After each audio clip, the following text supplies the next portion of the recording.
Hello and welcome back to another r/Reddit Diaries video.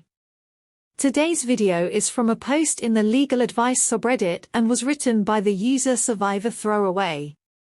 The post contains references to sexual abuse. The user posted, "Mother-in-law wants to have my child taken away due to me being abused as a child. My mother-in-law and I have not always seen eye to eye on how to raise my son. My wife and I have been united on how to raise our kid, but she knows best. The sub raised by narcissists would fit her well. Anyways, it started 2 weeks ago when she was at our house watching our son while the wife and I went out for dinner and a movie. Mother-in-law found a book that I have been reading about childhood sex abuse and how to recover from it. I was sexually abused as a child by a daycare worker, and I have been seeing a therapist about it and she has been wonderful in helping me. Up to this point only 4 people know this has happened to me. My wife, mother, therapist, and my best friend. Now my mother-in-law knows and has been telling everyone on her side of the family to keep me away from their kids. Some of the family members have stated that they do not want us around anymore, others have reached out or called us in support. It ended up being the ones we liked supported us and the ones we did not like did not support us, so no love lost there. The past week has also been a legal nightmare because the mother-in-law also called CPS to report that I might be abusing my son since I was abused myself. CPS has visited my house asking to come in. I have told them, no, they cannot come in my house without a warrant and to come back when they had won. I called a lawyer that deals with this. My mom had his number from 20 years ago, story to follow. Since then, CPS has knocked on the doors of my neighbors and asked about how I was treating my son.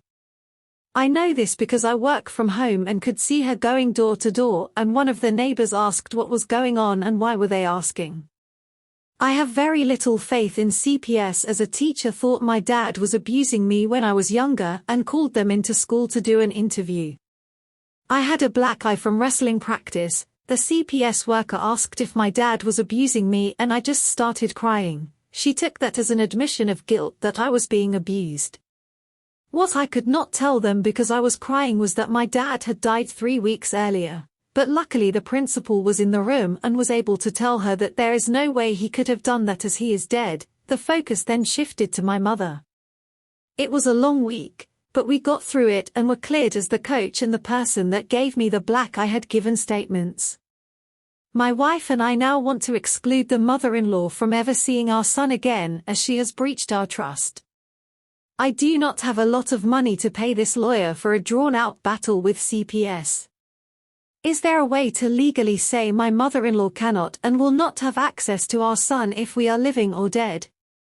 Side note question.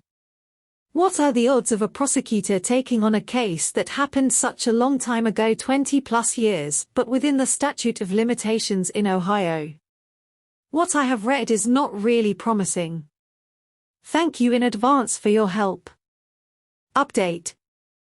I forgot my password to the first account. I wanted to give an update for everyone going into the weekend. This is a good update. My lawyer and I spoke to the CPS rep and provided all of my son's medical records, and showed every time he went to the doctor, urgent care, etc. CPS also did a walk through the house with the lawyer present and overall, the visit went really well. The agent found a few small places for improvement but nothing that was of concern. About 2 weeks after the visit, 1 week ago, I got another visit from the same CPS agent saying that more accusations have been made against me and my wife this time and that they have to investigate again.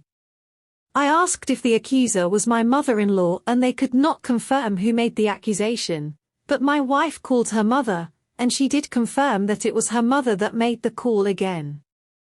My wife was on the phone with my mother-in-law while the CPS agent was in the house. I had my wife put her on speakerphone so the CPS agent could hear both sides of the conversation.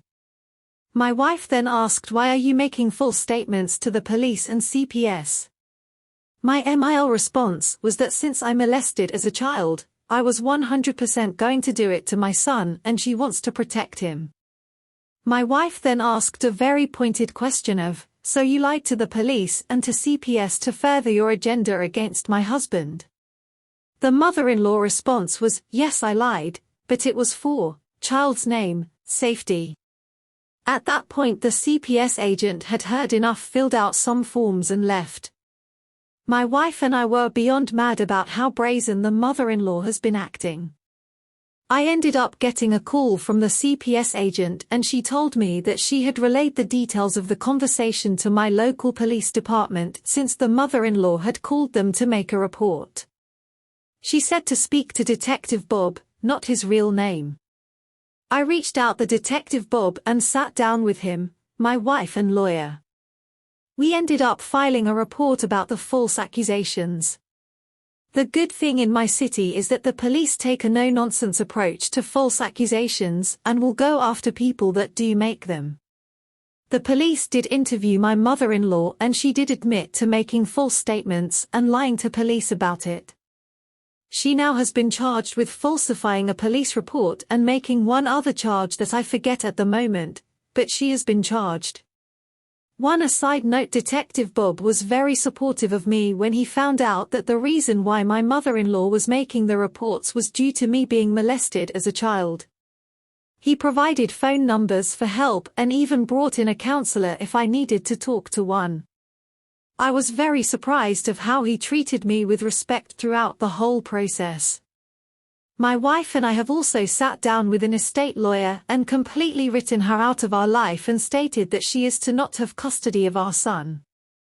We listed other family members to take care of our son if we both die, and the other members have agreed to do this. We have also decided to file a small claims court case against the mother-in-law for lawyer fees that we had to pay to cover ourselves. The lawyer did agree to keep the fees to the max for small claims in Ohio. Thank you everyone for your help and support. Let us know your thoughts in the comments. If you enjoyed the video, please like and subscribe. Thanks for watching.